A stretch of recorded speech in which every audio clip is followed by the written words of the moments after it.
É que balança, né? Como um monopé, né? Se tu coloca um monopé, às vezes... Exatamente, eu pensei nisso, pra ele parar de balançar. Porque ele fica balançando bem de levinho. Se tu olhar ali, ele tá balançando. Aqui, ele tá balançando. É bom pro... Mas por que só esse, né? Que engraçado, porque o outro tá parado. Acho que é porque a gente tá olhando pra ele e tá nervoso.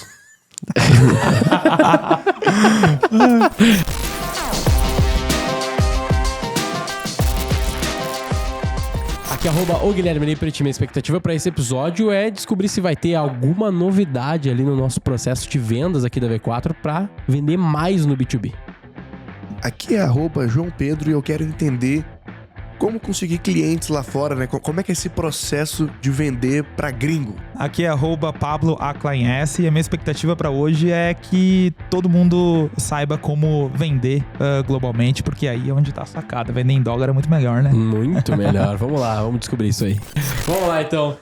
Sejam muito bem-vindos a mais um Roy Hunters Podcast. Hoje a gente vai falar um pouquinho da PrimeFi e a gente vai entender como que você consegue buscar mais clientes e fazer aquisição de clientes aí por todo o mundo, eu imagino, já hoje em dia, né? Então, tô dando um spoiler aqui até antes do episódio, dessa vez eu não sei exatamente pra onde vai esse episódio. E hoje a gente tá aqui com o Pablo. E aí, Messi, seja bem-vindo. Tudo bem? Tudo bem. Bom te rever, cara. Bom te ver também, cara. Isso aí, muito bom. Muito bom, seja muito bem-vindo. Obrigado. E a gente também tem mais uma vez aqui o João 2.0 no podcast, porque todo mundo me abandonou, daí quando todo mundo me abandona, eu trago o João. Agora é mais fácil, porque eu moro perto, entendeu? É verdade. Não, todo mundo mora perto agora, né? Aqui ficou muito melhor. Aí, Pablo, de novo, né? Seja muito bem-vindo. Se apresenta rapidamente aqui pro pessoal te conhecer. Obrigado. E aí a gente pode falar um pouquinho da PrimeFi e das estratégias que vocês fazem para conseguir novos clientes. Maravilha, maravilha. É um prazer. Eu cheguei ontem aqui no Brasil, né? Eu moro na Inglaterra já há um bom tempo. E sou fundador da PrimeFi, uma solução de pagamentos. Mas o interessante é que antes de fundar a PrimeFi, eu tive uma jornada bem legal na parte de UX de algumas empresas globais, como Shopify, Booking.com e tal. Então, acho que hoje o papo vai ser bem interessante para a gente falar como que a gente consegue prover aí uma boa experiência para aquisição de novos clientes, principalmente no cenário B2B, que é muito importante. Né? Mas peraí, você foi UX do Booking? Isso.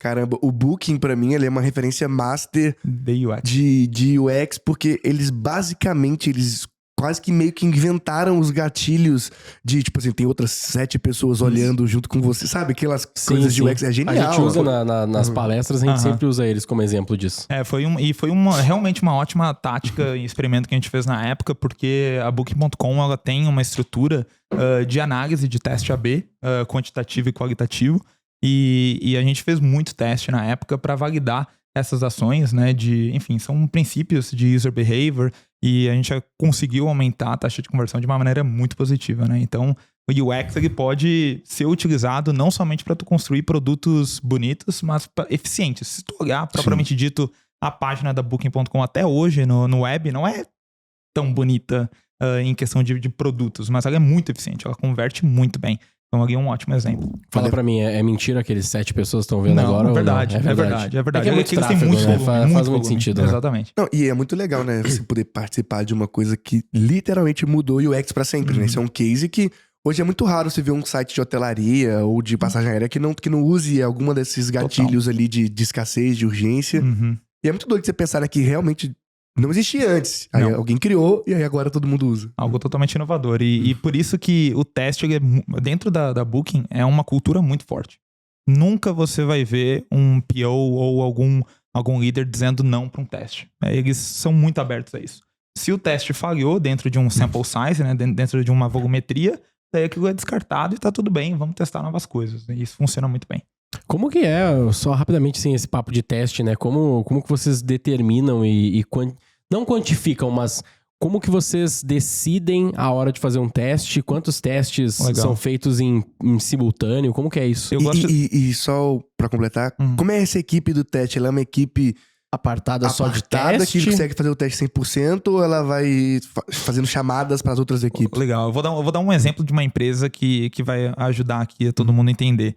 O Google ele tem tanto acesso, tanto tráfego, que eles conseguiriam aplicar uma volumetria em 10 minutos, se fosse o caso. Mas a gente tem um problema muito grande que é fatores externos. E o que acontece se for feriado, férias escolares, como acho que aqui em São Paulo é agora férias escolares, e tiver qualquer outra coisa, carnaval, enfim, isso gera um risco muito grande para validar aquele teste.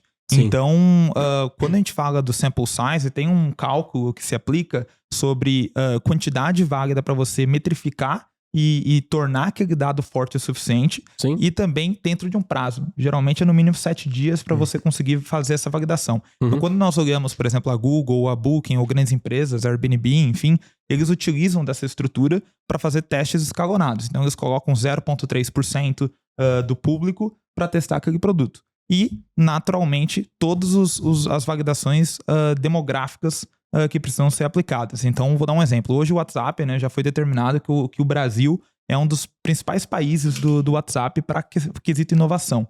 Então, quando eles vão testar, boa parte desses testes estão demograficamente falando dentro do Brasil. Então, uma resposta simples geralmente é de 1-2 semanas, que vai dar pelo menos atingindo cerca de 10% do público. Para daí você conseguir trazer essa validação de maneira quantitativa, né? E o time, como é que é esse time? O time geralmente é o próprio time de UX, propriamente dito. Então, quando a gente fala de UX, tem um falso entendimento que só tem UX designers, né? Mas não. Tem UX researchers, tem content designers, que cuida mais de conteúdo, propriamente dito, e tem data analysts, que daí são os analistas de dados que vão fazer essa configuração. Mas eles trabalham dentro do squad de UX, geralmente. Quando nós olhamos para empresas realmente muito sólidas na estrutura de UX e de produto, daí eles têm o time de Ops, né? Então tem Research Ops, tem UX Ops, que daí eles são um time apartado, entretanto eles trabalham recebendo a demanda de todo o time e a função deles é fazer aquela configuração e fazer a análise contínua daquele teste enquanto ele está rodando. Entretanto, o dono do dado é o squad que decidiu fazer por aquele teste. Então, se a gente olha num produto da Booking, se é de post-booking, ou seja, de reservas, pós-reservas, é o time de pós-reserva que vai determinar se aquele teste foi positivo ou não, né?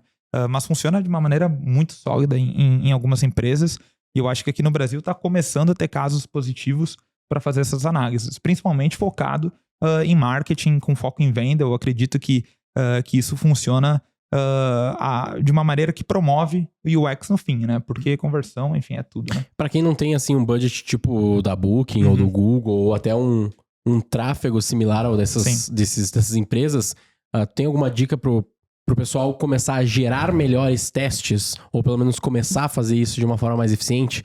Tipo, vamos dizer que eu tenho aqui, sei lá, uma page, eu tô rodando duas, 3 fontes de tráfego aqui, tô gastando uns 10, 15, 20 mil de mídia. Sim. Mas eu não tô testando tanto quanto eu poderia, ou não tô testando, sei lá, todas as semanas alguma coisa. Ou como não que testo nada, né? Que na real essa é a maior realidade, né? Pode ser, não testo nada. Geralmente os testes vão ocorrer mais na parte de mídia, né? Acho que o gestor de tráfego tá mais acostumado a variar criativo, variar copy, variar público, variar estratégia, enfim. Mas muito relacionado à parte de tráfego, né? Exato, Agora, não na página em si, né? não na página, ou às vezes até no próprio funil, né? Pegar e mudar a estrutura do funil ou algo do gênero. O que você diria pra essa galera, assim, que talvez seja mais a média do público que tá nos ouvindo? Eu vou dar um exemplo da própria PrimeFi, né? Se a gente olhar, né? Eu tava trabalhando em empresas globais e enterprises, né? Gigantescas, e daí fundei a PrimeFi, algo que realmente é muito pequeno comparado, né? Hoje, quando a gente trabalha na PrimeFi para fazer testes, seja de LP, seja de novos produtos, enfim, fazendo essa validação propriamente dito, a gente utiliza de ferramentas que estão no mercado e que ajudam muito a validar. Por exemplo, uma ferramenta chamada usertesting.com, ela possibilita que você faça a contratação de pessoas para testarem um protótipo teu, um produto, e você consegue, via demographics, definir, eu quero que seja um brasileiro do sexo masculino, de 10 a, enfim, de 20 anos de experiência no mercado de marketing, que tenha pelo menos 30 anos de idade. E daí você consegue criar essa base de 5, 10 pessoas testando, e eles vão dar feedbacks de 30 minutos, por exemplo, em cima daquele teste. Isso ajuda muito a você fazer, até porque tem um princípio que foi criado pela Toyota e que o departamento de UX, a cultura de UX utiliza muito, que é de que há um estudo que você não necessariamente precisa de mais de 5 personas validadas testando aquele teu produto para coletar feedback qualitativo.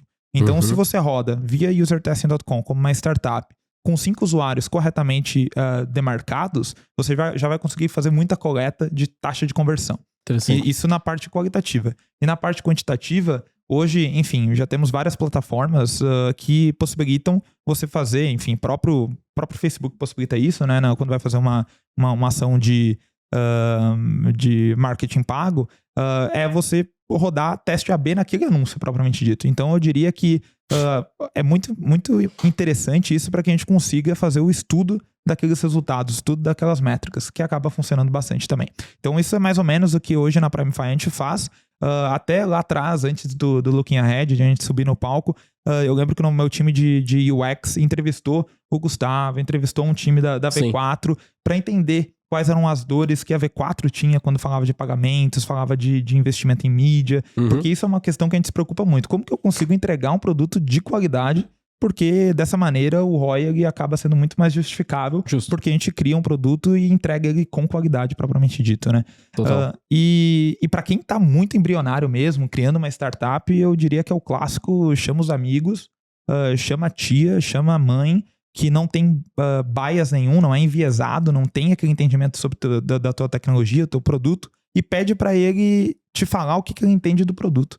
É tão interessante, porque quando a gente pega pessoas que não são do meio, né, de tecnologia, eles se perguntam, mas o que é pagamento? O PrimeFi vai me dar um cartão de crédito, sabe? E daí você consegue pegar e fazer essas captações de feedback e ir melhorando. Eu acho que é algo muito contínuo a ser feito, né? Total, legal demais. E a gente tá aqui falando bastante da PrimeFi, né? Mas o que é a tal da PrimeFi aí? Porque não é muito simples, mas também não é muito complexo. Então explica aí pra galera. Isso. Eu acho que dá pra dar uma juntada em duas perguntas aqui, né? O que é e como que surgiu a PrimeFi? A PrimeFi é uma solução de pagamentos online, onde a gente possibilita que empresas elas possam vender online oferecendo cartão de crédito, Pix e boleto como métodos de pagamento.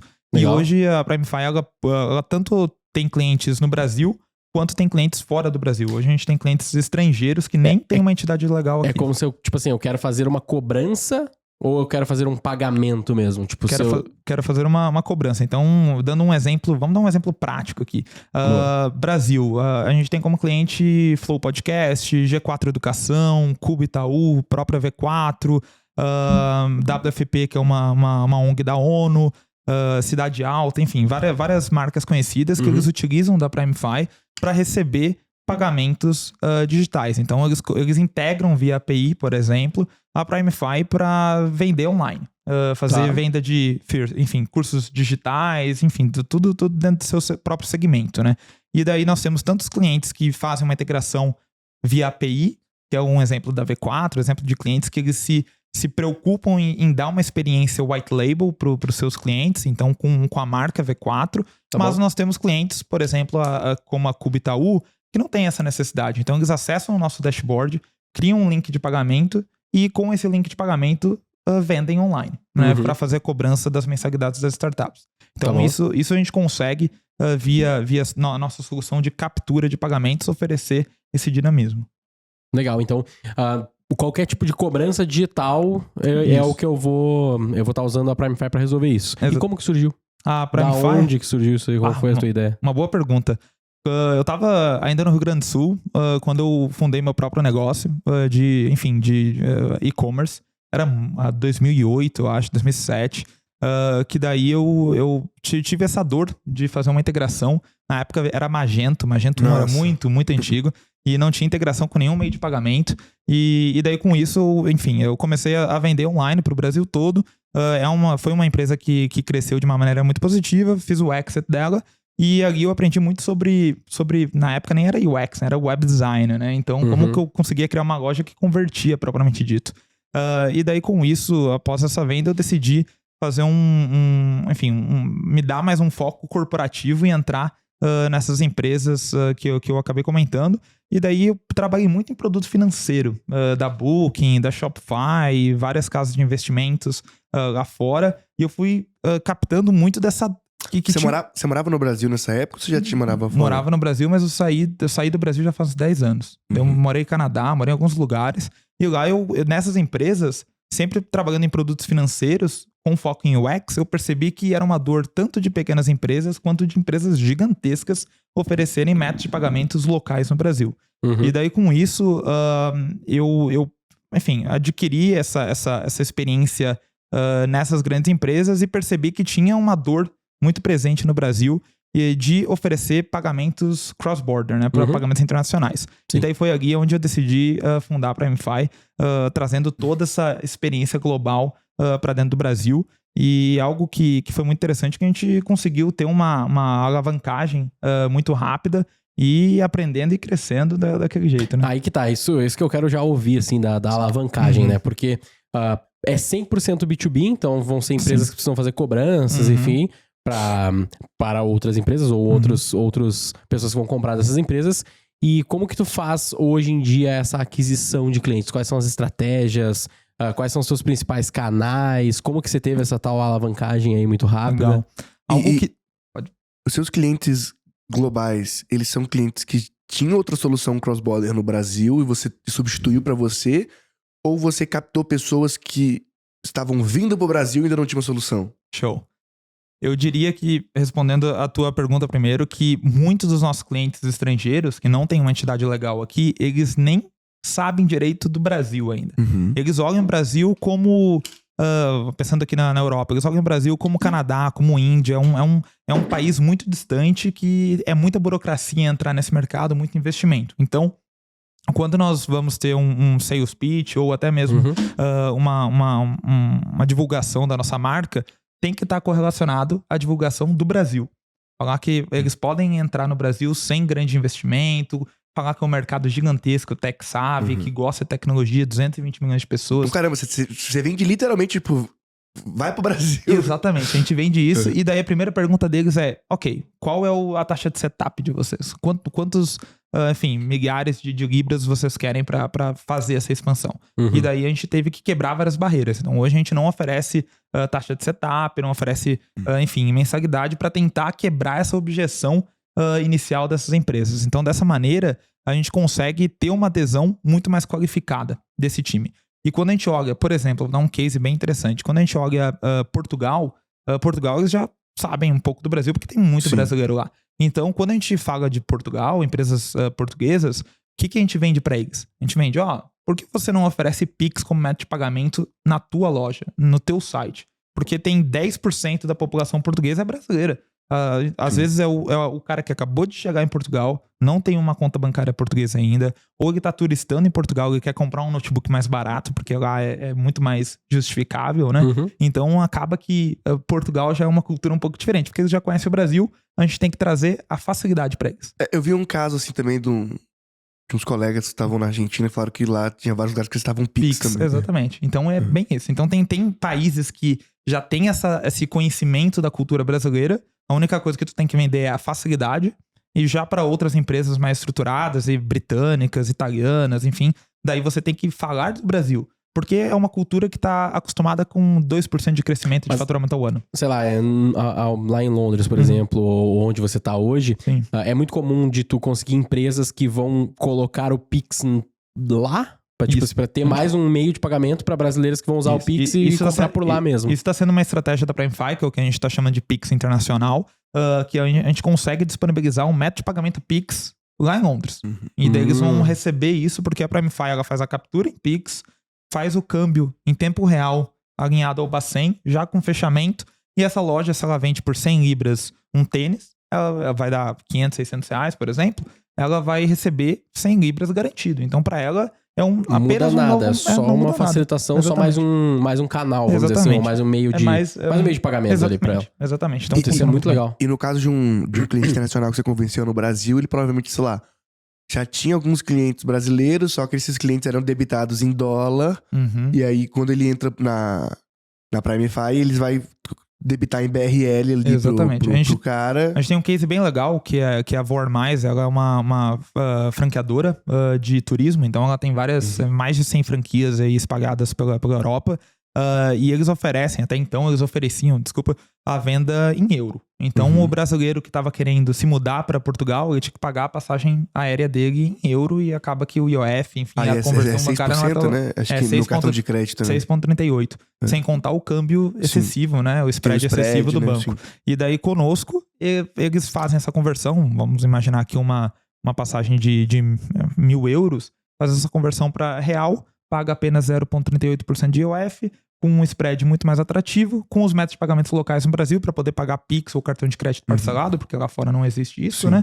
E acaba sendo um game que Vocês é win-win. oferecem daí o parcelamento também pro cliente, por exemplo. Isso aí até 12 vezes. Isso é muito legal. Mas aí como é que você Com opera juros, claro. esse parcelamento? Você tem um fundo FIP, alguma coisa do tipo pra... Eu faço a estrutura direto com as adquirentes, então eu tenho essa gestão de recebíveis, né, o agendamento de recebíveis, e daí eu consigo disponibilizar até em D+0 venda no cartão de crédito, ou Mas aí você cobra juros pro cliente, eu né? cobro juros. Exatamente. Mas mesmo assim sai mais barato do que o spread. Exatamente, do que o spread do banco quando é, por exemplo, à vista ou 2 vezes. Deixa eu fazer uma pergunta que pode ser idiota, porque pode ser uma pergunta de leigo aqui, mas... Tranquilo. Hoje tu tá indo através, tipo assim, da loja específica. Não vou dar um exemplo, nada a ver aqui, mas você vai lá na Balenciaga e fala, ó, Balenciaga, você deveria vender no Pix aqui, porque tem um monte de brasileiro que tá vindo aqui, eles vão querer comprar no Pix, porque os caras têm dinheiro e vai ter mais um meio de pagamento, não vai diferir em nada, só vai te dar mais uma opção pra vender pra brasileiras aqui em Miami, e tá cheio de brasileiro. Beleza, é isso que vocês fazem. Isso. Não seria viável, eu não sei se eles vão ser teu concorrente, daí obviamente não seria viável, mas, sei lá, tem lá a própria maquininha ter essa opção e vocês fazerem isso pra maquininha, tipo, acho que é Verifone que tem lá nos Estados Unidos muito, né? Isso é um ótimo exemplo. O que a gente tá desenvolvendo agora, não sei quando o podcast vai sair, mas talvez a gente já tenha lançado, a gente tá desenvolvendo o Tap to Pay. Tap to Pay, ele é uma tecnologia que inicialmente a Apple lançou, agora a Android também lançou, que transforma o celular do vendedor em uma POS, uma maquininha propriamente dito. Perfeito. Então, isso... Que é aquele de encostar, né? Exatamente. Então, basicamente, grandes lojas, grandes varejistas, eles já estão trabalhando com Tap to Pay, trazendo um tablet ou até mesmo um celular Android que faz tanto gestão de estoque, faz impressão de invoice, né, de comprovante e até mesmo captura de pagamento. E daí é aí que a gente vai ter mais adesão desse público, porque daí a gente entra como um novo método de pagamento aqui dentro, sem ter um investimento adicional. Quando a gente fala Verifone, por exemplo, ela é uma adquirente, ela é estrutura de um acquirer americano, e daí teria, aqui falando somente de regulação, nem tanto da empresa, teria burocracias legais, porque o Pix, enfim, o cartão de crédito brasileiro já é em cima de uma outra adquirente aqui no Brasil. E daí essa maquininha teria conflitos técnicos para conseguir processar isso. E talvez conflito de interesse de alguma forma, né? Um pouco, Não, é que eu só pensei nisso, eu imaginei que deveria ter alguma treta assim, não exatamente isso, né? Óbvio, mas... porque eu tô pensando que se tu conseguisse chegar numa Verifone, seria infinitamente mais escalável do que tu ficar indo lá em loja por loja, né? Algo que a gente fecha muito nessas empresas estrangeiras é parcerias com... enfim, franqueadoras, né? Então, com a V4 a gente chegou falando direto com a matriz, né? E daí quando a gente fala dessas estruturas lá fora, a gente faz da mesma maneira. Então a gente consegue ter uma escala muito positiva, porque, por exemplo, nesse exemplo da agência de viagens, a gente rapidamente escalou para 150, 170. Porque tu pegou uma rede de viagens, de agência de viagens. Isso. Mas igual é uma rede. Exatamente. Né? É uma então, rede. se tu pegasse a Verifone, sei lá, a Verifone vai ter, gigantesco, né? sei lá, 3.000 redes de vários tipos diferentes, enfim. Porque eu pensei que isso poderia ser um caminho interessante, visto que a Verifone nunca vai fazer um negócio de Pix. Exatamente. Não faz sentido. Vai representar então menos de 1%. Um plus pra ela, que beleza, se for free, só pra ter mais um meio de pagamento pra facilitar a vida de todo e qualquer brasileiro que estiver em todo e qualquer lugar que tiver Verifone, me parece no-brainer. Exatamente. Sabe? Mas enfim, não sei quão viável é. É muito mais... exatamente. É muito mais viável, muito mais escalável, de fato. Sim. Bem interessante. E aí, uma coisa que eu queria ouvir, que eu acho que tu não comentou ali, ou pelo menos eu não peguei, né? Que tu falou que no início tu conseguiu já ter um boom ali, uma alavancagem muito interessante. Como foi isso?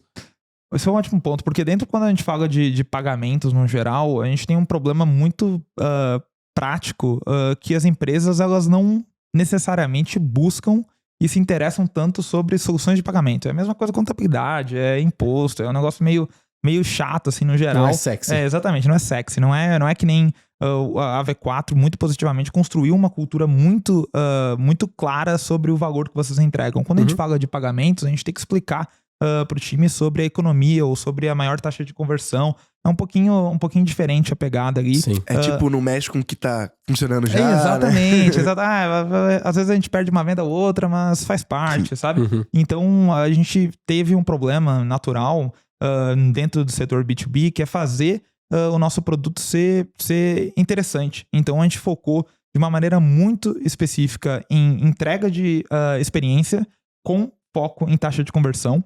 Então, quando a gente fala em cima disso, né, a gente direto fala com clientes que já estão operando alguns milhões de TPV por mês, e eles falam, cara, meu parceiro de pagamento não entende do meu modelo de negócio, então isso gera vários estresses, e a solução de vocês, como tem um foco muito grande em UX, em experiência, eu consigo dessa maneira fazer essa validação de maior taxa de conversão, assim eu ganho mais. Então, a gente focou muito em POCs, né? Então, deixa eu demonstrar para você que a minha solução ela é mais atrativa. Sim. E assim a gente conseguiu ter uma boa atração. Mas o que eu diria que foi o maior game changer para nós no início foi focar em estudos de caso, né? Então, quando a gente fala isso, a gente mirou alguns segmentos e a gente foi atrás de grandes empresas que representavam esse segmento para assim a gente conseguir, dentro de um sales pitch ou dentro de um ads, conseguir validar isso. Mas vamos lá, logo no começo, quantos segmentos você escolheu focar? Só pra gente ter Primeiro, educação. Então, o G4 Educação foi um cliente bem embrionário dentro da PrimeFi. Entretenimento também, a gente focou bastante. Então, Cidade Alta, teve Loud, que é de esportes, também conseguiu abraçar muito bem. A gente focou muito em uma causa nobre, que foi em ONG, porque isso ajuda a validar. Então, a gente conseguiu a ONU como cliente logo no início, na época que estourou a pandemia. Então, foi muito positivo para nós. Então, no geral, foi entretenimento, educação, viagens e ONGs, né? Isso ajudou bastante a nossa sales pitch. Caralho, muito, muito legal. E aí, o formato que vocês trabalhavam, então, era pegar um super player daquele segmento, fazer Oferecer uma baita POC taxa, o mais barato possível. Se desse pra pagar pros caras, você pagar. Exatamente, é isso Né? mesmo. Porque dessa maneira a gente conseguia validar dentro do segmento. Cara, né? isso é muito legal, faz muito sentido, porque é uma estratégia interessante até de... pra galera que tá nos ouvindo, né? Seria uma estratégia interessante até pra entrada num novo mercado. Você tava começando a empresa, vamos dizer assim, então foi a tua estratégia de início, mas mesmo pra um prestador de serviço ou algo do gênero que quer entrar num determinado nicho, isso é um formato legal de trabalho, né? Porque você já vem validado. Exatamente. Vem com um bom case, né? Exatamente. Porque agora falando um pouquinho do funil de vendas, né? A gente conseguiu criar um bom case num segmento. Dessa maneira, a gente estudava quais eram os principais concorrentes medianos, vamos assim se dizer, desse segmento. E daí o nosso time de comercial ia atrás desses clientes falando, no outbound mesmo. Exatamente. Vocês chegaram a fazer mídia? Sim, a V4, a gente utiliza a V4, o time uma franquia da V4 para fazer mídia para nós. Daí tem um foco muito grande em mídias um pouquinho diferentes das tradicionais de um B2C, que é, por exemplo, o LinkedIn. Daí quando a gente faz Vocês estão usando o LinkedIn exatamente, bastante? Isso. Daí quando a gente faz a segmentação, a gente foca muito em job role, né? CFO, CTO, sim. CPO e por aí vai. Na parte de meta, a gente utiliza até que bastante, mas com foco muito mais em brand awareness, né? Então, como que a gente consegue expandir o nome PrimeFi para o mercado? Total. E daí tem outras ativações que a gente faz em eventos físicos e por aí vai. E conta aí, qual foi a sua estratégia pra conseguir o pessoal do G4 como cliente? Só pra gente entender. Porque eles já transacionavam vários milhões e você falou assim, vem cá, eu sou uma empresa nova, mas eu quero que você use o meu gateway. Cara, aí é uma história interessante o G4, porque na época da pandemia eu me prestei a apoiar uma causa muito legal que o Toledo, o Tags, o Nardon, todos nós criamos, que era o Covid-0. O Covid-0 ele foi uma ONG que a gente criou, assim, quando estourou a pandemia, a gente se voluntariou, a gente conseguiu em 24 horas mais de 1.000 voluntários para apoiar essa causa. E daí acabei sendo o líder da parte de produto dentro dessa causa, virei o presidente dessa ONG e foi onde eu conheci o Lucas, conheci o pessoal lá, enfim. E a gente criou uma amizade muito interessante, muito positiva.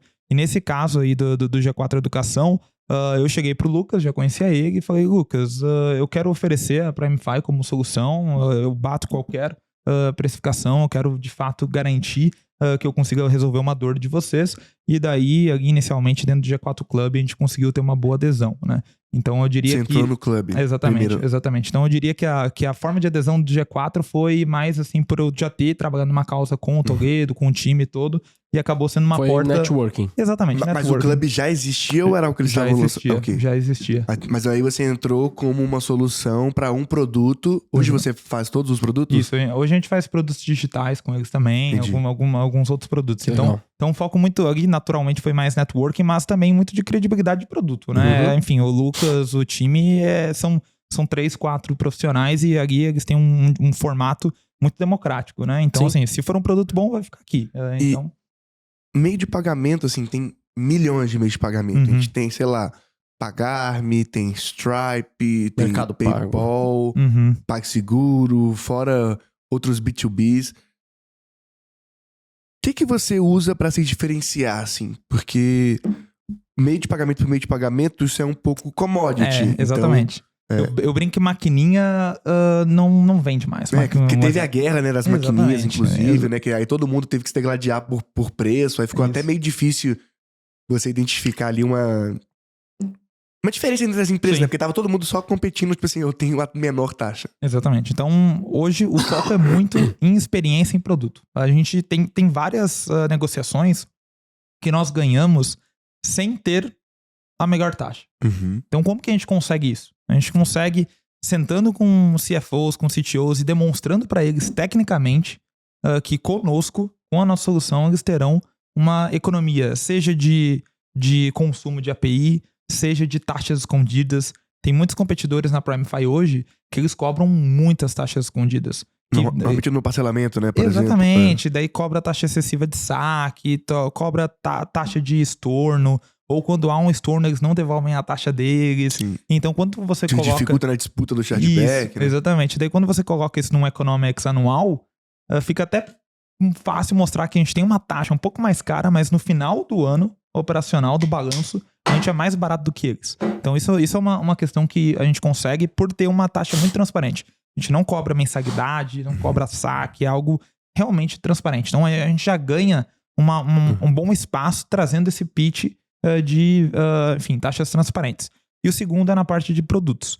Por exemplo, quando a gente fala de alguns competidores nossos no mercado, eles não têm um produto de link de pagamento tão qualificado, né? Alguns nomes que você falou, eles não possuem order bump, não possuem upsell, não possuem a forma de você... Não possuem boleto parcelado, não possuem a forma do lojista, o vendedor, escolher receber até em 6 vezes no cartão, em vez de 12.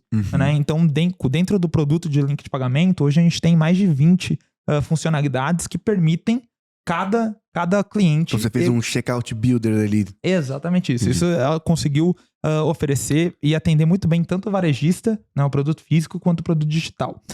E quando a gente olha, por exemplo, o Itaú como nosso cliente, eles usam o link de pagamento para assinatura. E todo mês a assinatura muda dentro da Cubo. Por quê? Porque a startup pega uma cadeira a mais, pega uma outra mesa, e daí tem é dinâmico a assinatura. Então, esses concorrentes, eles não têm assinatura dinâmica. Hoje a gente tem um produto dentro de assinatura que se chama retentativa inteligente, que falhou aquela cobrança no cartão. Se aquele usuário tem mais de um cartão cadastrado, a gente tenta os outros cartões. Se todos deram negado por falta de limite, a gente envia um Pix alternativo no e-mail do usuário. Então são essas ações que muito focado em venda. E vocês tentam outro dia também? Sim, tentamos em outros dias. A cada 2, 3 dias, mais ou menos. Eu vejo que acontece isso às vezes, porque eu tenho... Pouco limite. Não, eu tenho um cartão do Mercado Pago que ele tem pouco limite mesmo. E aí eu tenho, sei lá, alguma assinatura lá, eu acho que do Google, do Google, tipo do Google... G Suite. Não, mano, não é nem o G Suite, é meu pessoal, é o YouTube Premium, tá sim. Lá. E aí, às vezes, eu esqueço de... Porque eu coloquei no débito lá, não coloquei no crédito, porque, porra, não é um cartão que eu uso muito. Aí eu falo, cara, se eu colocar aqui, eu vou esquecer de pagar essa porra. Fudeu.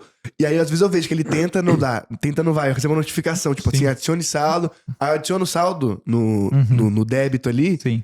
E aí, 2, 3 dias depois, ele tenta de novo. Isso é uma diferença absurda. Você ajuda muito na conversão, né? Vou dar um exemplo. Esse produto de retentativa inteligente, a gente tem uma média dos nossos clientes atuais de aumento de LTV de 57%. Então, como que um concorrente meu vai querer justificar 0,2% mais barato de uma taxa percentual se a gente entrega 57% a mais de LTV dentro da nossa base? Então, né? Exatamente. Então, dentro dessa estrutura é muito mais justificável. Então, a gente foca muito em UX, taxa de conversão, qualidade de API, que acaba ganhando o mercado de uma maneira natural.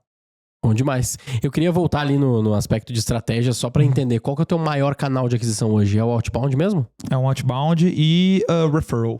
A gente criou um programa de parcerias que a gente tem agências, a gente tem contabilidades, a gente tem até os próprios clientes hoje utilizando desse referral e se tornando uma máquina de vendas interna dentro da Prime Fire. Entre os dois, qual que é maior? Outbound. Outbound? Uhum. Interessante. É. E tu segue fazendo a mesma estratégia de ter os cases, as POCs e ir atrás da galera que Sim. é do segmento? Sim, funciona muito bem dentro da nossa estrutura. Como é que tu aborda hoje um cliente? Tipo, amanhã quero abordar um cliente do setor de educação. Qual que é o processo? Dentro do que vocês nosso fazem? departamento comercial, a gente tem focos trimestrais por quarters, né, dentro de segmentos. Então, por exemplo, recentemente a gente lançou uma parceria oficial com a Shopify e agora o principal canal de aquisição focal dentro da nossa estrutura de outbound é de lojistas Shopify. Então, a gente faz a prospecção direto desses lojistas, né, via LinkedIn, via algumas outras ações, grupos de WhatsApp que funcionam muito bem. E daí, dessa maneira, a gente consegue ter uma aquisição muito positiva. E hoje, no seu faturamento, quantos % aí é clientes locais Brasil e clientes estrangeiros? Cara, essa é uma pergunta muito interessante, sabe? Porque falando de quantidade de clientes ativos, Em transação mesmo. assim, em transação hoje é 65, 67% cross-border, ou seja, entidade estrangeira, e o resto brasileiro. Entretanto, a maioria de quantidade de clientes ativos é brasileiro. Então, É a questão da moeda, né? Exatamente, exatamente. Isso aí. Mas, Tem um monte de cliente aqui, mas É, um o que pouco dá dos dinheiro. outros é o que traz a receita, Sim. né? E são times diferentes que fazem esse comercial do Sim. cliente brasileiro pro cliente gringo? Como funciona? A estratégia é muito diferente de tentar conseguir um cliente lá fora e um cliente aqui? A estratégia é muito diferente, porque lá fora o networking é o predominante. Lá fora é muito difícil você... Mandar um LinkedIn e vender pro cara. Eles recebem cold call e mensagem no LinkedIn a cada 2 minutos. Automatizado. Então eles odeiam isso. Aqui no Brasil tá começando agora, né? Mas lá fora eles odeiam isso. Então Eu já tô sofrendo isso com o meu e-mail. Meu e-mail deve estar em alguma coisa de... eu vejo que é e-mail marketing... importante da V4, que, mano, todo dia eu recebo 2, 3 e-mails de alguma ferramenta querendo me vender alguma coisa que vai ser sucesso pra V4. Exatamente. Não, Então, até o meu e-mail da V4, que eu nunca divulguei publicamente, eu recebo. Como eles descobriram? mas tem ativações... E o teu e-mail não é óbvio, né? Não é. JP@V4. Pô! Agora eles sabem, fudeu. Mas tem ferramentas, né, de validadores de e-mail que você consegue fazer isso. Então assim, realmente não é muito válido lá. Então lá eu por exemplo, visto que eu moro lá, a gente tem outras pessoas que moram na Europa, a gente vai muito em evento. Isso funciona muito bem. Networking de evento funciona muito bem lá pra prospecção de... E tu vai na raça mesmo ou tu chega a patrocinar, assim? A gente chega a patrocinar ambos. Tem tanto eventos pequenos, né, de comunidade, de cultura, e que acaba sendo muito atrativo, quanto eventos tradicionais, né? Que nem tem o Money 2020, que dentro do segmento de fintech acontece em Amsterdã, é o principal do segmento. Lá é na raça mesmo e é muito positivo. E a nível de aquisição de novos clientes, de quantidade mesmo de novos clientes, tá vindo muito mais do Brasil ou muito mais lá fora? Muito mais Brasil. Muito mais por programa de parceria. Entra bastante. Interessante. E falando dessas parcerias, eu sei que vocês têm parcerias com o Nubank, tem o Shopify que você falou, né? Tem o Nubank, como é que é isso? Hoje, falando de plataforma de e-commerce, a gente tem parcerias oficiais com a Shopify e com a Nuvem Shop. Então a gente oferece o nosso método de pagamento de maneira transparente lá dentro dessas plataformas. Então eles naturalmente promovem a PrimeFi como método de pagamento dentro dessas plataformas. Então vem nesse programa de parceria de uma maneira muito positiva, até porque a gente cuidou muito para construir um produto que seja forte mesmo perante os concorrentes. E com o Nubank, a gente está lançando agora um novo método de pagamento via Nubank, que o Nubank tem o NuPay, né? Que ele possibilita que o consumidor possa fazer o pagamento ou no débito ou no crédito em até 24 vezes, sem digitar o cartão de crédito dele no checkout. Então ele clica ali no Nubank, ele recebe uma notificação eu acho que no eu app usei dele. isso. Exatamente. Então a gente está lançando, a gente vai ser o pioneiro a oferecer o método de pagamento no Nubank dentro do Shopify, dentro da Nuvem Shop. Então, isso é uma parceria muito legal que a gente desenvolveu com eles. Apple Pay, né? Exatamente. É tipo um PicPay, o Mercado Pago. Mas o Apple Pay online não tem isso, né? Tem, pô. Tem? Maravilhoso. Apple Pay? Maravilhoso. Mas em e-commerce tem? Cara, Isso eu lá nunca vi fora, isso. é. É que principalmente lá fora. pouca gente implementa aqui no Brasil, mas tem. Sim. Eu pago várias coisas online, tipo, no Safari mesmo, eu, tipo, pagar com a Apple Pay. Tipo, Sim. pago. Tu não informa teu cartão, ele Não, hide, isso é né? maravilhoso Ele mesmo. esconde, ele mascara o teu cartão, Sim. então traz muita segurança. Então, pro cliente, o consumidor, né, no Pay, isso é muito válido, muito interessante. É que é um trampo, né? Tipo assim, fazer a primeira compra numa loja, tem que Nossa. digitar o cartão. Tipo, a real é que Muita fricção. a fricção é o seguinte: você vai abrir o seu app do banco pra copiar e colar, né? Que ninguém vai pegar o cartão físico, porque a maior parte Sim. dos cartões, tipo, nem tem, tipo, o cartão da XP. Não tem o número. É, o lá. Nubank também não É. tem mais. Pelo Então, menos o Violeta não. então, a fricção é: você vai lá, abre o app do banco, dá o Face ID, né? Pra poder abrir, copia, cola lá. Aí você vai pegar outra informação, Face ID de novo. Data de validade, É tudo. Face ID 5 vezes pra copiar os dados do cartão. Sem contar endereço de entrega quando é produto físico. É muito longo, é muito trabalho. Então, O do Nubank ainda é pior nesse caso. Tu vai fazer isso porque tu tem que botar o Face ID e a senha do cartão. Sim. Tá ligado? Pra abrir o cartão. exatamente. Não porque seja ruim, mas é porque é a É de segurança, segurança. deles, né? E assim, quando a gente traz aqui pra marketing em questão de aquisição, quando a gente fala de LP, cada input field que você coloca é uma perda de taxa de conversão. Quando a gente Sim. fala de um checkout, é a mesma coisa. Então, você oferecer um método de pagamento que com um clique tu recebe a notificação, tu abre, só confirma, pronto, acabou, é muito mais prático. Muito mais Então, prático. essa é uma parceria bem legal que a gente tá lançando com o Unopay, com o Nubank. E dessa maneira, a gente acredita que vai conseguir ter ainda mais a aquisição orgânica e até comercial com novas lojas. Tem que fazer isso com a XP agora, pô. A A gente pode conectar lá o pessoal da Isso aí, XP. O com Ricardo certeza. não pôde vir aí hoje, mas a gente Tem, conecta com pra ver certeza. algum caminho, um trabalho em conjunto. Isso aí. Bom demais. E você Ontem eu tava falando de Mercado Pago rapidamente. Ontem eu tava lá no Melicidade, ali em Osasco, ali na entrada, falando com eles para implementar o Mercado Pago como wallet também. Então, os métodos de pagamentos alternativos, que a gente chama, também acabam sendo muito positivos, né? Para uma maior taxa de conversão. Enfim, Sim. o lojista quer receber, o cliente quer pagar. Qual é a melhor forma? Vai depender de cada usuário. É, se Então, na hora de tu comprar alguma coisa no e-commerce, tiver aquela listinha assim de meios de pagamentos e tiver várias opções, desde preencher com o cartão até Apple Pay, Google Pay, Nubank Pay ou NuPay, enfim, pô, só tem Isso. vantagens, né, pro usuário no final, porque ele vai Isso. escolher o que é mais vantajoso pra ele, né? Total. E daí, falando de algumas outras plataformas, falando de plataforma de curso, por exemplo. A gente tem uma parceria com a MemberKit, não sei se você Sim. conhece.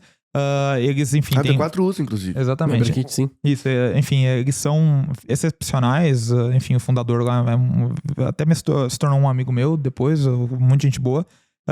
É onde a gente integrou o método de pagamento para MFI dentro da MemberKit. Então, agora todo, enfim, produtor, quem vende PGR, curso digital, enfim, ele pode utilizar o checkout da PrimeFi e automaticamente adicionar o aluno na MemberKit. Sim. E daí, dessa Putz, maneira, legal. ela não fica refém de altas taxas abusivas que tem no mercado. Então, isso também é um ótimo meio de aquisição. E também a gente focou muito em agências de marketing parceiras para que eles possam revender o nosso produto. Então, seja numa perspectiva de aquisição de cliente, ou seja numa perspectiva de, por exemplo, uma agência de marketing que desenvolve e-commerce da Shopify. Então, o cara vai ter que escolher um método de pagamento. Por que não promover a PrimeFi para ser essa solução de pagamento dentro da agência? Também se torna um vendedor ali muito interessante. E os argumentos de taxa de conversão são muito importantes, né? Muito. Porque a partir do momento que eu sou uma agência ou uma assessoria, eu vou precisar escolher o melhor meio de pagamento que tenha, que aceite o máximo possível, que não dê Total. problemas na hora de aceitar o pagamento do cliente, né? Não dê as travas e tal. E hoje, por exemplo, a Shopify, eles lançaram recentemente o One Page Checkout, né? Que é o checkout de uma página só, que até então o clássico deles eram de 3 páginas. Isso o Shopify? Isso é o Shopify. Perfeito. E a PrimeFi foi a primeira solução de pagamento brasileira a oferecer uma solução de pagamento que é possível implementar nesse novo checkout deles. Então hoje a gente é a única que possibilita isso, né? Então isso é um foco muito grande em conversão, mesmo em experiência do usuário, sem fricção. Então Eu acaba acho que funcionando bem. que eu experimentei esses dias esse checkout aí sem nem saber, velho. É realmente muito bom. O nome da empresa acho que é Balt, alguma coisa assim. Eu acho que era isso. Você deve ver aqui agora, vou até confirmar, mas enfim. Legal. Que é uma experiência bem Aqui, ó, About com tecnologia Shopify, exatamente. Provavelmente foi isso aí, porque eu comprei um negócio pro meu cachorro. E aí é um checkout assim que fica só no cantinho esquerdo, você preenche os negócios e compra, É uma né? página só. Isso é muito mais prático. Bem mais E prático taxa de mesmo. conversão ajuda bastante também. Então, hoje a Primefy é a única a oferecer isso. Então, dentro da estrutura Shopify. Então, isso funciona muito bem. Acaba se tornando um método de vendas bem orgânico. É esse aqui? About, esse aí mesmo. É esse aqui Isso que aí. é o checkout em one page deles, né? Esse aqui que tu entrou provavelmente no teste AB. Nesse aqui são 3 páginas. Então, tem informações, frete e pagamento. O outro é tudo num só. Que acaba funcionando bem. Mas Pode crer. deve ser um teste AB. Tu deve ter entrado no primário. Porque eles estão fazendo bastante teste AB agora. Justo. Justíssimo. Como é que você chega nessas parcerias? Acho que pra mim essa é a última pergunta que eu tenho, assim, né? Como é que você chegou no Nubank e falou, e aí, vamos fazer uma parceria aqui? Mandou um zap pra Junqueira lá, como é que foi? Com o Nubank aqui foi uma série de parcerias. A Nuvem Shop estava procurando isso. A Luana até estava em uma reunião com ela ontem ali, que ela é head de parcerias do Nubank, na parte de B2B. Então eu acredito que é muito networking e naturalmente você demonstrar valor. Eu acho que teve o Gabi tava falando de networking, eu acho que em outro Roy Hunter. Sim, recente, exatamente. Daí ele tava comentando sobre o poder do networking. Eu acabo concordando muito com ele, que cara, não tenta vender teu peixe inicialmente, que tu vai falhar numa questão de networking. Entrega valor primeiro. Sim. Então eu acho que a estrutura é muito em cima disso. O Nubank é uma empresa gigantesca, que tem vários departamentos, vários squads, várias prioridades naturais, que eles estão lançando vários produtos inovadores todo quarter, né? E a minha entrega de valor aqui foi, cara, como que eu consigo facilitar a adesão dos lojistas a utilizarem o Nubank? Eu acredito que foi muito mais nessa troca, e dessa maneira a gente pegou o nosso time de tecnologia, conseguiu integrar com o Nuvem Shop, com o Shopify, sem demandar nenhum trabalho do time de tecnologia do Nubank. Então, dessa maneira, a gente conseguiu construir isso, né? Então, mesma coisa, Shopify, eles estavam lançando o beta, e como que a gente consegue ajudar vocês a ter mais adesão dentro do Brasil, principalmente porque eles fecharam parceria com a TOTUS recentemente. Então eu acho que a forma que a gente consegue essas conexões é justamente buscando como que a gente consegue entregar valor para as empresas antes de pedir qualquer coisa. Eu acho que esse é o principal diferencial. E a Shopify, enfim, eu antes de fundar a Primefy, eu era gerente sênior da Shopify de pagamentos flexíveis global. Então eu cuidava de tudo que era pagamento que não era cartão fora dos Estados Unidos. Então, naturalmente, eu entendia muito das dores da Shopify, da cultura lá dentro, e eu busquei como entregar valor antes de pedir qualquer coisa. Então, acabou se tornando algo muito, muito interessante, e a gente está tendo uma ótima adesão lá dentro. Bom demais, bom demais.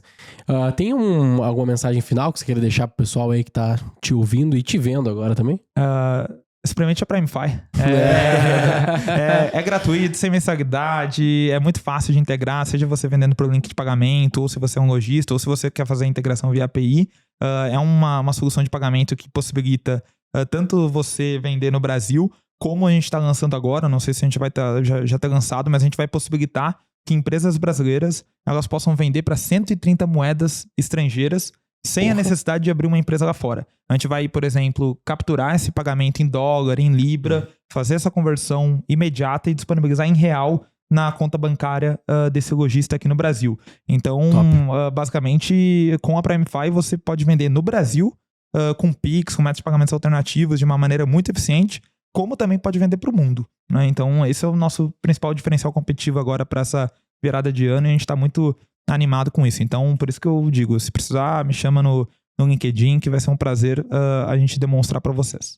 Bom demais. E a taxa é que nem o Nubank, sem asteriscos. Isso aí. Muito bom. Sem surpresas. Sem surpresas, muito bom. E para você que está nos assistindo aí no YouTube, muito obrigado pela sua presença. Tem uma galera que realmente para assistir o Roy Hunters. Eu fazia isso com o Flow lá antigamente, mas isso aí. E quem não tá inscrito, se inscreve, né? Acho que exatamente. Se inscreve. Exatamente. E deixa um comentário, deixa um comentário. É sério, a gente lê todos os comentários. Se você quer realmente que a sua mensagem chegue na gente, deixa um comentário no YouTube que a gente lê todos mesmo. Sim. Exatamente. Bom demais. Tu é um bom copywriter? Eu? Não tanto. Bom, então fudeu, porque somos 3 caras ruins de copy. Eu me preocupo muito com tone of voice, com tom de voz, mas copywriter, provavelmente pode crer. não. É que a gente faz o título do episódio aqui ao vivo. A gente falou de UX no início, UX test, depois a gente falou de vendas B2B, estratégias de vendas B2B, outbound. Como vender internacionalmente, não é uma vendas boa copy. B2B com a Primefy. Exatamente. Venda para o mundo com a Primefy. Eu tô pensando, tipo, pro cara saber o que ele vai ouvir no episódio, entendeu? Então... Vendas B2B é uma boa. Vendas B2B com a Primefy pode ser uma boa, né? Vendas B2B internacionais. Vendas B2B internacionais. Aí é legal mesmo que de fato você vende, né, pro isso aí, Brasil e pro mundo também. Legal, é isso aí. Vendas B2B internacionais. Com a Primefy. Com a Primefy, daí a gente coloca na imagem. Pode estar na imagem. Na imagem, a gente bota na imagem daí.